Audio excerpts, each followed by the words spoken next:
Fala, galerinha abençoada. Como vocês estão? Papa Francisco revela profecias de Bento XVI sobre o futuro da Igreja. No início de abril, durante a sua viagem apostólica a Malta, o Papa Francisco disse que Bento XVI foi um profeta porque conseguiu imaginar como seria o futuro da Igreja e como os católicos deveriam ser. Uma revista italiana publicou um artigo no qual transcreve o discurso do Santo Padre em um encontro com jesuítas de Malta. Explicando o futuro da Igreja, o Papa Francisco disse, abre aspas, o Papa Bento XVI foi um profeta desta Igreja do futuro, uma Igreja que se tornará menor, perderá muitos privilégios, será mais humilde e autêntica e encontrará energia para o que é essencial, fecha aspas. Será uma igreja mais espiritual, mais pobre e menos política, uma igreja dos pequeninos. E continuou, abre aspas, como o bispo Bento disse, preparemo-nos para uma igreja menor. Este é um dos seus insights mais profundos, fecha aspas. Ao que o Papa Francisco estava se referindo?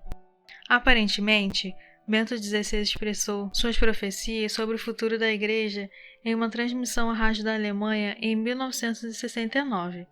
Naquela ocasião, ele disse: da igreja de hoje surgirá a igreja de amanhã, uma igreja que perdeu muito. Ficará pequena e terá que recomeçar, mais ou menos do início. À medida que o número dos seus adeptos diminui, perderá muito de seus privilégios sociais. Ao contrário de uma época anterior, ela será vista muito mais como uma sociedade voluntária, na qual se entra apenas por livre escolha. Como uma pequena sociedade, exigirá muito mais da iniciativa de seus membros individualmente, fecha aspas, disse Bento XVI sobre o futuro da Igreja.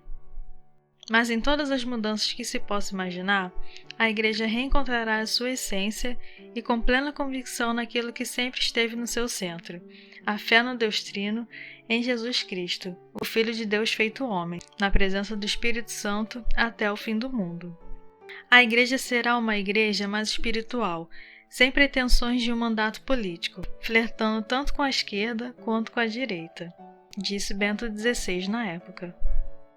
Sobre o futuro da Igreja, o Papa Francisco acrescentou, abre aspas, a alegria da Igreja é evangelizar. O verdadeiro problema não é se somos poucos, em suma, mas se a Igreja evangeliza.